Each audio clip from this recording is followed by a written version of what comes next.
Bismillahirrahmanirrahim. Assalamualaikum warahmatullahi wabarakatuh. Saya Fandrawati Diananda Satsadira, NIM 76.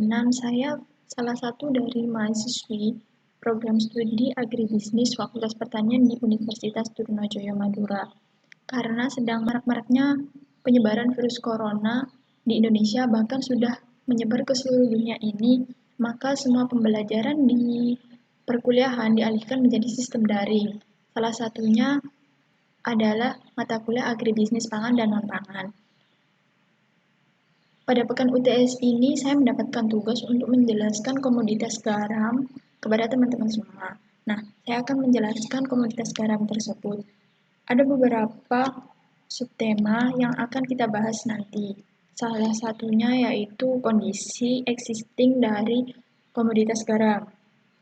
Kemudian yang kedua, ada potensi komoditas garam tersebut, lalu ada regulasi pemerintah mengenai komoditas garam di Indonesia, dan yang terakhir adalah permasalahan-permasalahan yang ada pada komoditas garam tersebut, baik dari produksinya maupun pemasarannya. Yang pertama, kita akan membahas tentang kondisi komoditas garam. Nah, pada awal ini saya akan menjelaskan tentang kuota impor garam di Indonesia. Pada tahun 2019 kemarin, menuju ke 2020, kuota impor garam meningkat. Dari tahun 2019 yang awalnya hanya 2,75 juta ton, sekarang pada tahun 2020 menjadi 2,95 juta ton. Direktur Jenderal Industri Kimia, Farmasi dan Tekstil, Kementerian Perindustrian, Muhammad Khaian mengaku alokasi impor garam 2020 untuk industri memang ada peningkatan. Informasi alokasi impor garam di tahun 2020 didapatkan dari Sekretaris Jenderal Aliansi Asosiasi Petani Garam Rakyat Indonesia, Faisal Badawi, kepada CNBC Indonesia pada saat diwawancarai Senin 13 Januari 2020 kemarin.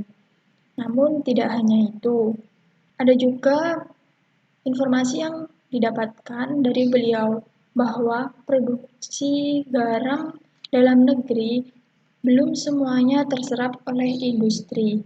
Ada 1,1 juta ton stok produksi garam lokal yang saat ini ada di gudang penyimpanan dan masih menunggu pembeli.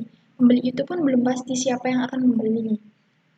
Nah, kondisi tersebut dikhawatirkan akan menurunkan kualitas dari garam karena terlalu lama disimpan di dalam gudang sehingga stok pun melimpah. Nah, penurunan kualitas garam dapat membuat harga garam semakin turun. Untuk harga garam di pasaran,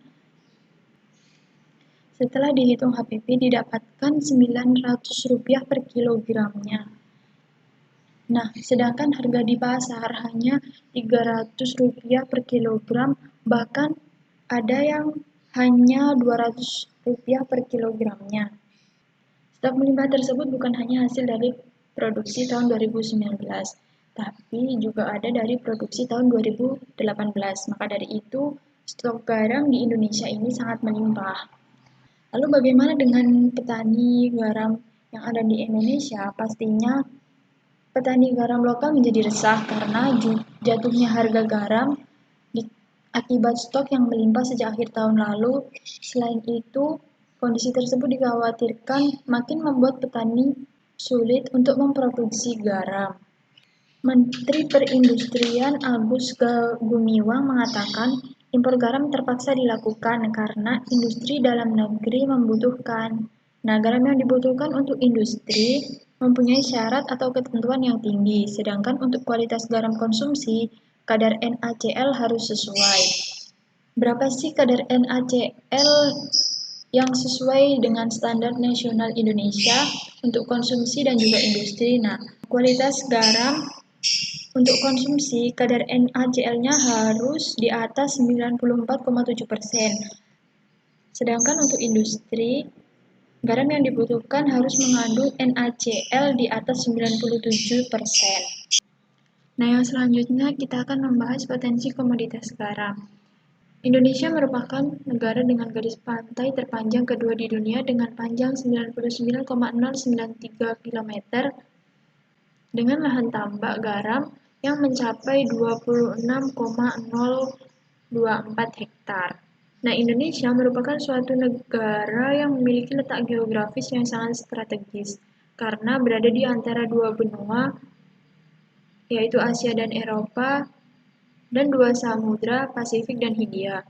Sebuah posisi yang menjadi jalur perdagangan internasional.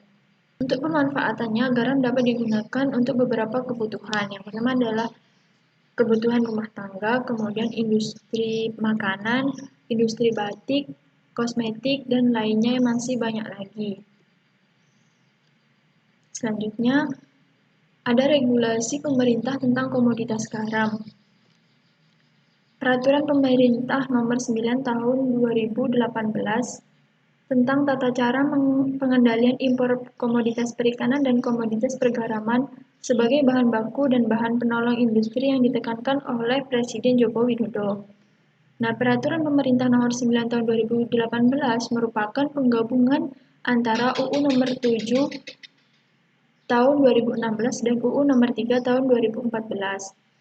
Undang-Undang Nomor 7 Tahun 2016 tentang Perlindungan dan Pemberdayaan Nelayan, Pembudidaya Ikan, dan Petambak Garam. Sedangkan Undang-Undang Nomor 3 Tahun 2014 tentang Perindustrian. Kemudian yang terakhir ada permasalahan-permasalahan mengenai komoditas garam. Yang pertama ada sarana dan prasarana. Sarana dan prasarana garam rakyat belum tertata dan kurang memadai. Tata letak pegaraman rakyat umumnya tidak teratur dan terpencar-pencar. Sarana jalan yang menghubungkan peta atau lahan dengan jalan raya atau sungai sebagai sarana transportasi hampir dikatakan tidak ada atau tidak memadai. Hal ini menyebabkan biaya angkut ke tepi jalan raya atau transportasi ke atas truk pengangkutan menjadi tinggi, sehingga pendapatan pembudidaya garam pada umumnya menjadi lebih kecil karena dipotong biaya transport yang cukup besar. Sehingga hal tersebut menjadikan pertanian garam di Indonesia ini tidak efektif.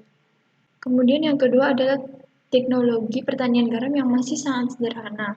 Di dalam pembuatan garam masyarakat, petani garam menggunakan cara yang sangat sederhana, yaitu menguapkan air laut di dalam petak pergaraman dengan tenaga sinar matahari tanpa sentuhan teknologi apapun.